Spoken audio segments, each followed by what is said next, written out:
Сәлем достар, менің каналыма қош келдіңіздер. Видеоны көрместен бұрын каналыма тіркеліп, қоңырау шағын суретін баса кетуді ұмытпаңыздар. Каналымның дамуына өз үлестеріңізді қоса кетулеріңізді сұраймын. Видео барысында сіздер лимон қосылған судың адам денсаулығына қаншалықты пайдалы екені туралы көптеген ақпарат алатын боласыздар. Судың адам ағзасына қаншалықты пайдалы екені бұрыннан ақ белгілі.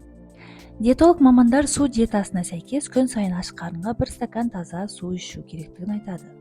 Сондай-ақ олар таза суға лимон тілімдерін қосып ішкен дұрыс екенін дәлелдей білген.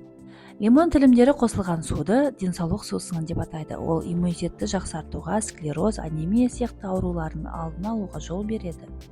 Лимон құрамындағы магний, калий және С дәрумені ми, жүрек және жүйке жүйесі жұмыстарын жақсартады, қан қысымын бір қалыпқа келтіреді. Теріге нәр береді, тырнақ, шаш өсіміне оң әсерін тигізеді. Артық салмақтан арылуды мақсат тұтқан жандарға лимон қосылған су көмегін тигізе алады. Лимон шырынының құрамындағы пектин ас қорыту жүйесін жақсартып, артық салмақтан арылуға жол береді. Ол үшін күнделікті 1 стакан лимон қосылған суды 3 мәрте қабылдау керек. Лимон қосылған қайнатылған жылы су бауыр, өт, бүйрек ауруларының алдын алып, бұл мүшелердің жұмысын жақсартады екен.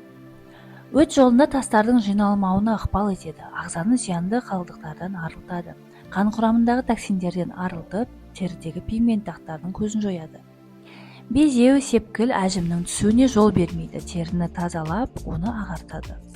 Күнделікті таңертең аш қарынға қабылдаған лимон қосылған су жүйке жүйесінің жұмысын бір қалыпқа келтіріп, бойға күш-қуат пен сергектік береді. Стресс, күйзеліс, көңілсіздіктің болмауына ықпал етеді. Жаздың аптап ыстық күндері бұл шырын шөлден құтқарса, қыстың күні жанға жылулық пен күш сыйлайды.